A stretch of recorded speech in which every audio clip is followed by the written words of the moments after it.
Hello and welcome to Jazzology on Jazz FM 91, brought to you with the help of our friends at RBC, with generous support from Susan and Chris Climo and the Alistair and Mary Stewart Fund for Artistic Advancement in Jazz.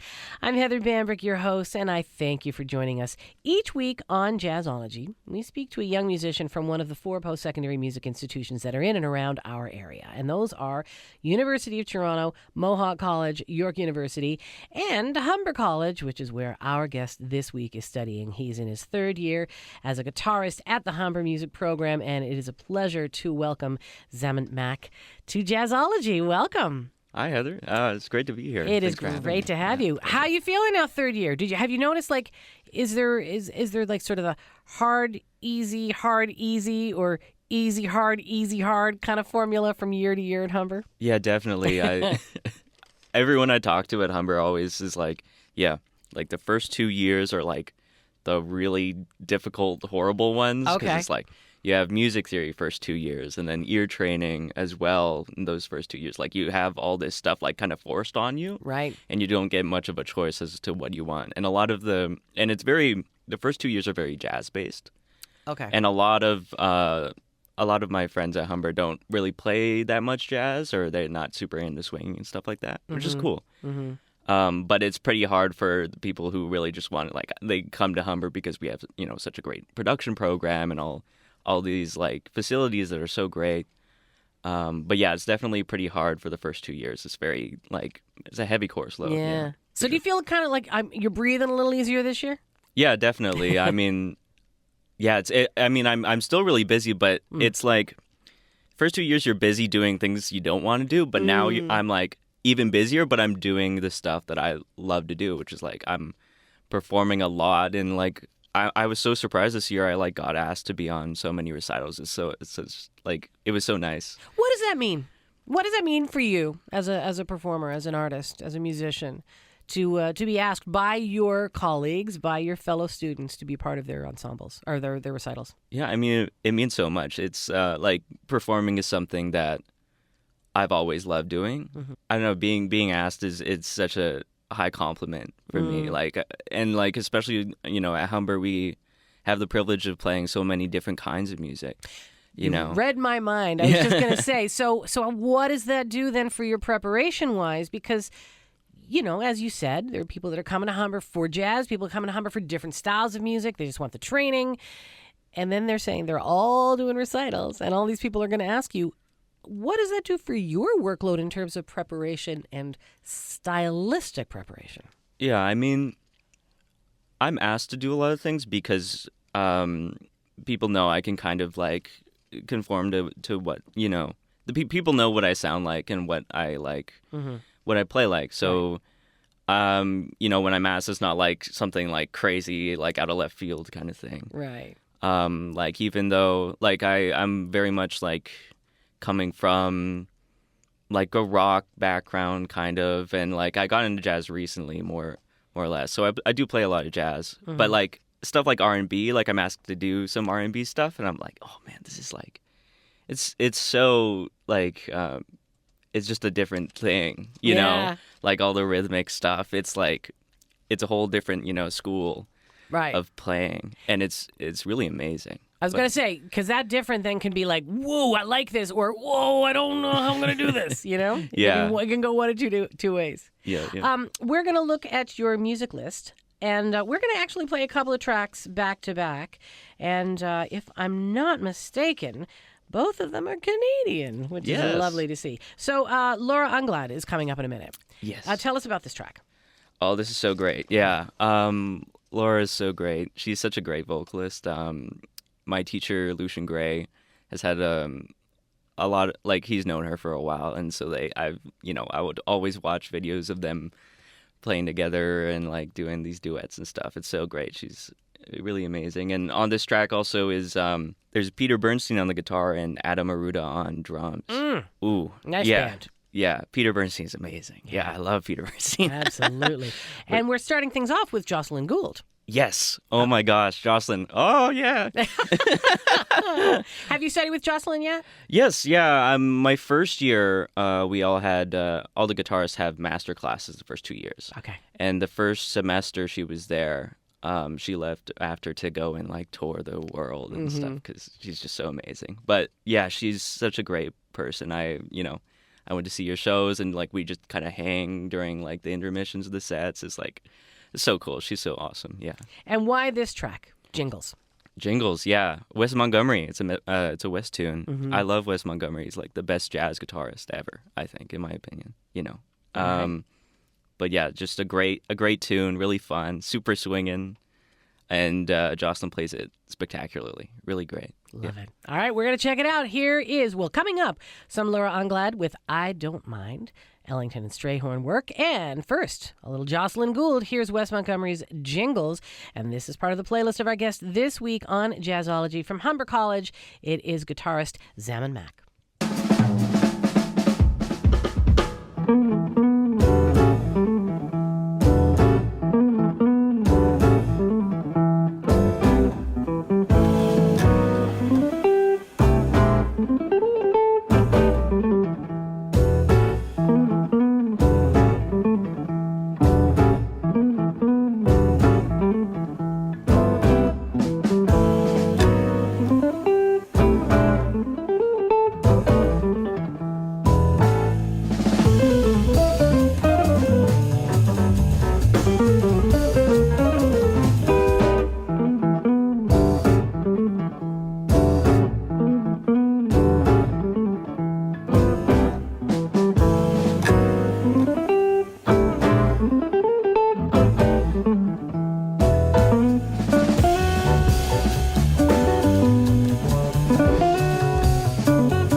take a chance. Perhaps I'll find some sweet romance. So stand a bit closer, 'cause I don't mind. I don't mind the ache and pain, though love is blind and so insane. So give me your hand, dear, 'cause I don't mind. I perhaps I could cheat love, maybe break a few hearts and then run. Now that I know I can't beat love, I'll take the good with the bad, the sweet with the sad. I don't mind the ice and snow, the tears of brine that make love go. So kiss me again, dear, 'cause I don't mind. Shabba-da-doo-ba-doo-ba-doo-dee-dee, ba-boo-ba-doo-ba-boo-ba-wee, shabba-da-doo-doo-dee-dee-doo-doo-doo-doo-doo-doo, ba-ba-wee-ba-yo-da-boo-ba-doo-ba-doo-ba-doo-dee, she-dee-dee, ba-boo-boo-boo-boo-boo-bee-dee-dee, ba-ba-da-yo-da-boo-wee, shabba-boo-wee-ba-yo-da-da-boo-dee-dee-doo-doo-wee.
Maybe break a few hearts and then run. Now I know I can't beat love. I'll take the good with the bad, the sweet with the sad. I don't mind the ice and snow, the tears of brine that make love go. So kiss me again, dear, 'cause I don't mind.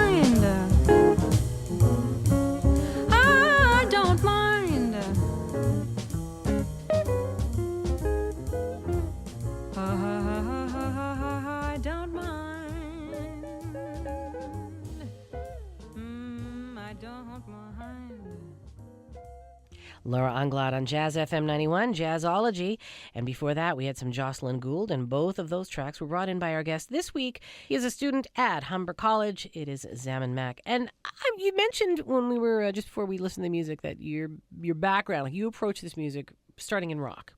Yeah. Fair to say? Yeah, I would say so, yeah. Sure. I would say I've never been a guitar player myself, but is it fair to say a lot of guitarists in this style might have started from the world of rock? Yeah, I would definitely say so. Okay. A lot of us listen to Zeppelin and stuff. So then what got you interested in jazz? When you were listening to Zeppelin and you're starting the rock world, then what was it that drew you over here? I mean, I knew, like, coming out of high school that I really wanted to play guitar. Like, I wanted to play music. I wanted to study music. This was the path you were going to walk? Yes. Okay. Yeah, and there are two kind of schools in post-secondary. There's the classical school and then, jazz. And I was like, well, I'm not doing classical. And, I asked around. I got some I was able to talk to, like, a few, like, really great veterans of the music industry and stuff like that. Mm-hmm. And I talked to this guy named Rob Retberg, and he studied at Humber, and now he's off in LA doing his, like, crazy, he writes for movies and whatever. But he was like, you have to go to Humber. You have to go. 2 years. You only need 2 years at Humber. Like, you can go 2 years, you're great, you know. And just a glowing review from him, and I was just like, yeah, Humber is for me. Like I didn't even apply to U of T or York or anything like that. I was just like, I was dead set on Humber. It was Humber or bust. Yes. Okay. Yeah. All right. And then now, okay, so he said, yeah, just go for 2 years. Now you're in your third year. Oh, I'm gonna stay for the whole degree. There you go. Like, oh yeah, it's so great. What's the biggest thing that you've gotten from Humber? I Or mean, it doesn't have to be the biggest, but what are some of the things? yeah, that- I mean, going to a post-secondary institution and learning this music is so, like, being immersed inside of in the community is so important, especially when you're learning a tradition like jazz. You know, it's so important. And I mean, there's so many great players at these schools that you can learn from. I mean, I spoke earlier about my teacher Lucian and my last year teacher Ben Bishop. Like they've given me so much in terms of like mentoring me, and yeah, I got to say like those two guys are like my biggest inspirations. Honestly, like Makes sense. they're like such great players, such great guys, and Yeah. yeah, just like meeting. I mean, all my friends right now are all just like people from Humber and stuff like that. Like people I love playing music with and stuff, you know. And it's just it's being in the community that's really Absolutely. important. I get that. The next artist on the list, Lenny Breau. Oh yeah, the goat. Right? Why? Why is he the goat? He's just, oh man, like he's just such a virtuosic like genius. Like I mean, you'll hear on this track like he's doing some crazy. Like he's so flashy and like he's doing like all this like harmonic stuff, like the artificial harmonics at the end that he does, and like they start in 3 and they go into 4, and it's all like it's crazy. This track is crazy. And yeah, I actually have a good memory of this song because I mean this was a great version of it, but we played this song in my first year ensemble with Ben Bishop. Okay. And I was just having a real hard time. Like it was getting to the end of the year, and it's like all this work is coming down on me, and I'm like, oh man, I feel like garbage, man. I'm playing horribly, and blah blah blah. So I'm like all down, you know, not feeling great. And Ben notices one day in ensemble, and afterwards he just kind of gives me a pep talk, and I feel like that was probably the most important moment of my first year was getting that pep talk from my teacher, and that was really important to me. So I just like I think of this song, You think of him and that I think group. of him and that group, and it was just a really fun time, and it's a really fun song, and I hope that people will call more tunes in waltz time, please, everyone. There you go. More waltz tunes. In the meantime, we have this. Here's Lenny Breau. This is Bluesette on Jazzology with our guest, Zamon Mak.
Lenny Breau, Bluesette on Jazz FM 91. This is Jazzology, brought to you by RBC. Our guest this week is Zamon Mak. He is studying at Humber College. We're going to chat more with him and hear more of his musical tracks right after this. You're listening to Jazzology on Jazz FM 91, brought to you by RBC. Our guest this week is studying at Humber College. In the music department, there is a third-year guitarist. It is Zamon Mak. Out of all the things that you do, in what you're doing right now, whether it's, playing, composing, arranging, maybe do you do any teaching? Not yet, actually. I love it, but he said yes. and your face lit up, and that's a good sign. That's what people want a teacher. But out of everything that you do, what is your favorite? Like, what do you prefer to do out of all the elements that are a part of your career at this point in time? I think right now it's definitely performing. Yeah. For sure. Like, I don't know, that's always why I loved music so much, is like, and it's a part that I kind of forget a lot, because I'm like, I'm always trying to be in the shed, I'm always trying to practice, like, all the time, like, 10 hours a day, in college, like, at Berkeley, like, Lucian would, like, study for, like, 10 hours a day, like, he'd write out his diminished scales in a moleskin little book. Like, this guy was crazy. Like, that's how like dedicated you need to be in order to be good, like, to understand and fully grasp, like, this beautiful tradition of jazz, Mm-hmm. And I always forget, like, in rehearsal and stuff like that, like, the reason I got into it was for the performing part. Like, I love, having fun on stage with my friends. Like, that's what music really is to me. And like, particularly jazz is, like, so great at that, because it's so much of, like, a conversation. Like, especially, like, if you're comping for someone or if you're soloing, like, I've gotten to the point where I can kind of, like, leave little pockets of room for my accompanist to like kind of fill in this space. It's like it's so fun. You Like, get used to the communication. yes, yeah. You know the person's style. You know, I know you're going to jump in here and say something. Yeah. Yeah. And it's interesting, just again, having done, jazzology and spoken with a range of students, and how many people, there's some people that are just more, I'm a writer, I'm a composer, I want to be back behind the doors, and then I don't really like performing, but I'll do it. And then there's I love performing. I love being, and it's that the scales that tilt one way or the other, and they create that balance. Yeah. So sticking with the idea of performance, as a leader or a side person? Well, I just started now leading basically this year because at Humber we have a course called Creative Development, which is basically our recitals. Right. Okay. So I've had to start, write up charts and get everyone together, put together an Instagram group chat, all that stuff. And it's challenging, but it's really fun. But I mean, what's great about me being rhythm section instrument is that I have a lot of options as to whether maybe I will band lead this time, or maybe I'll just kind of sit back for a bit and get people just ask me for gigs. I feel like not every instrument or musician has that, flexibility. Yeah. Yeah. I mean, a lot of vocalists, my friend Denise Rousseau, who's also going to be on this program as well. She was talking to me she can't just be called. That's not how it really works. It's a little, it happens a little less often with vocalists. Yeah. For sure. Yeah, for sure. And it's there has to be that flexibility in playing. It goes back to what we were saying earlier about playing on other people's recitals and whatnot. It's that openness to playing and openness to ideas and flexibility of ideas in playing that allows you to get those calls too. Yeah, absolutely. Okay, we're going back to the music list for another double shot and a couple of heavy hitters here too. Yeah. He just if you're listening at home, Zamon just made his bass face, his stank face. Yeah. Metheny and Lage. So we're gonna hear Metheny, Unity Village in a minute. Why is that track on here? Oh man, it's that album, Bright Side's Life, is just that's one of my first. That was one of my first kind of jazz albums that I listened to because it's just so I don't know. It's easy. It's kind of easy in a way to pick up and listen to because Metheny's playing is it's so melodic. Yeah. And it's just so beautiful. It's very accessible. Yes. Yeah. But still Yes. virtuosic in all of the the Ornette Coleman ways. Yeah. But yeah, I mean, what's better than one Pat Metheny? Right. Two Pat Methenys overdubbed on top of each other, and one's competent for the other. It's just an amazing, beautiful track. Love That's it. beautiful. But first, we have Julian Lage, Day and Age. Why this track? Yeah, oh man, I love all these musicians so much. Yeah, Julian is so great. He's such an exceptional. Both of these players that we're going to hear are these child prodigy, mega crazy monster musicians. And I feel it's always kind of important to kind of shoot for that level, even though, a lot of us aren't, born with inherent ability or whatever. But, we can still strive for that kind of that level of playing. And Julian in particular has this great, he's so in control of his dynamic. And he's so sensitive when he plays, and he also just Metheny's kind of this crazy melodic genius, and he's playing all these crazy lines and stuff like that, almost like a horn player would. But Julian is he plays the guitar kind of like a guitar, right? So the inherent qualities of the guitar, playing open strings or bending the strings and stuff like that, is something that Julian does a lot to a very high level, and I really kind of appreciate that. Beautiful. We're going to hear them both now. Metheny is right around the corner, but first, here is Julian Lage, Day and Age on Jazzology.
Metheny on Jazz FM 91, Unity Village from Bright Size Life, the choice of our guest on Jazzology this week, Zamon Mak.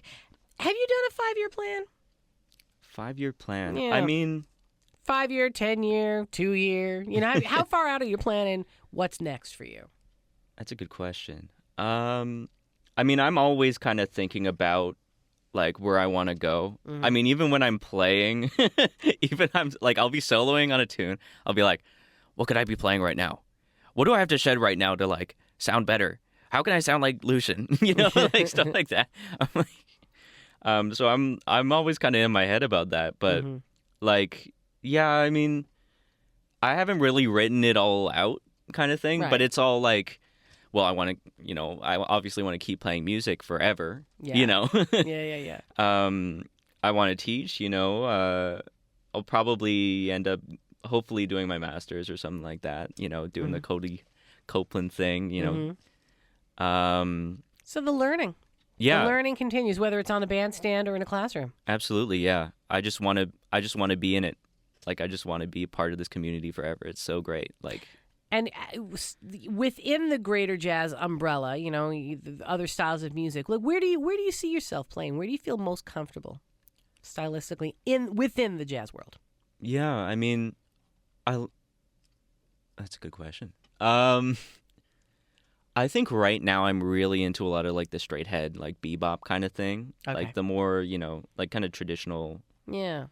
Like, well, maybe not traditional, but like 50s, 60s, you know. The traditional, kind of not the trad. Yeah. Yeah. Yeah. That kind of thing. 'Cause I just like that music is so rich. Yeah. And like very, very difficult and very like complex. And there's a lot of depth to it. And there's so much you can explore inside of this like kind of genre. Yeah. That, yeah, I find myself in that a lot. But I still like, I mean, I love like Kurt Rosenwinkel and like Pat Metheny and like the more like modern stuff. And like, I just find with that, you kind of have to, like when you're like playing out and stuff like that and you're going to lands and stuff like that, you know, like, you have to like be really good to begin with to be able to like be very virtuosic on your instrument for it to actually sound good. And I'm still kind of getting my chops up, I feel like. Sure. But and that's also not for everybody either. Yeah. You know? Like there's nothing wrong with just staying with it. And for those of you who are listening and you're thinking playing out versus, you know, playing inside. Playing inside is more sticking with traditional, you know, traditional harmony, like traditional lines within the harmony versus taking it outside somewhere. It's like putting on a pink camisole under an orange pantsuit. It works, but it works with the right tones and the right combination and the right cuts and all that sort of thing. So you can take it out, but it's got to be within the right context. Yeah. So kind of along those lines. Yeah. I'm always trying to bring it back to something like that. Yeah. Meldau's up next. Yes. Blackbird. Wow. Tell us about this track and why you've included it on Jazzology. Yeah, I mean, this is such a beautiful track. I mean, you know, no guitar on this one. But Blackbird was one of the first more like complex guitar songs that I learned. Right. And like, you know, you're doing a lot with it. It's like a finger style song. You're playing with your fingers, you're not using a pick. And it's just a beautifully written song. And it just meant a lot to me growing up. And then like discovering this song and Brad Meldau playing it, just like, and they like, is beautiful, and then they start like swinging, like it's crazy, like it, you know, it's like a real like I would get up and dance to this song for sure. Like, yeah, it's fun. This song is really fun, and the solo Brad takes on this is crazy. Yeah, it's fun. Here we go, Brad Meldau and Blackbird with our guest on Jazzology, Zamon Mak.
Brad Meldau. That is Blackbird on Jazzology here on Jazz FM 91 with our guest, Zamon Mak. And up next, we get a chance to hear you. Yeah. And your take on a beautiful Joni Mitchell tune. Oh, yeah. Both sides now. Talk to me a little bit about your studio experience. Do you like it? Do you prefer the stage? Do you like being in the studio? I mean, I've never, like, I came to Humber especially because, like, I knew they had a great production program that's, like, very, that's really great. Now I have definitely switched over to more of, like, a performance focus. Mm-hmm. So a lot of the times I just kind of want to play. Like, I feel like, I mean, in recording this, like, I had to set up all the mics. Like, I had the whole thing. Like, I had the amp mic set up, and I had 2 room mics and stuff like that, everything we learn in class and stuff like that. And it was, like, kind of annoying. I don't want to set up. I want to play. Yeah, I was just like, why can't this just kind of, like, already exist? Like, I'm playing it. Why can't it just everyone come and listen to it, Like, it's kind of annoying to set all this stuff up just so I can, like, do take after take. Like, oh, I messed this part up. Oh, wait, I have to restart, But, I mean, the arrangement itself is really fun. It's in A major, which is the same. Pat Martino also does a great version of this, also in A major, but mine is a little bit different. It's a little bit more dramatic. Anything else we need to know? Just listen for the drama. Yeah, the drama, and take it all in, because you're gonna be blown away. It's gonna be crazy. Oh, I think that's the first time I've ever snorted on Jazzology. I love it. Here is Zamon Mak. This is our guest on Jazzology this week with his take on Both Sides Now.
That is Zamon Mak and Both Sides Now, our guest on Jazzology here on Jazz FM 91. How do you feel listening to yourself? It's kind of well, because I can remember myself like playing it and what was going through my head at the time, and then I can always tell like if I make a mistake or something, because I have made multiple mistakes on that track, I'm certain.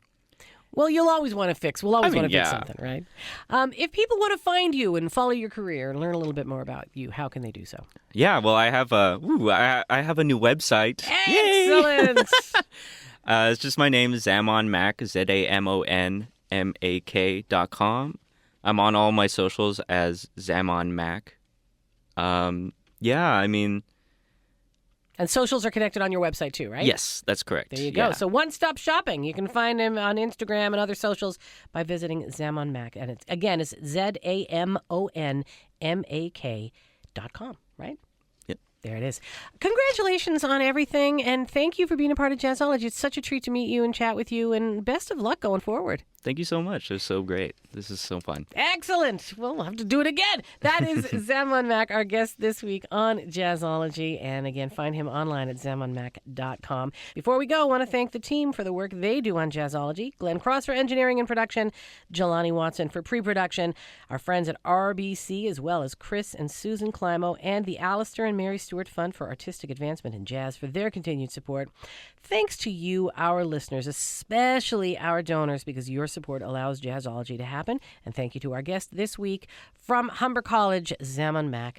I will see you next time for more Jazzology. Until then, life is full of choices. We thank you so much for choosing to spend some time with us.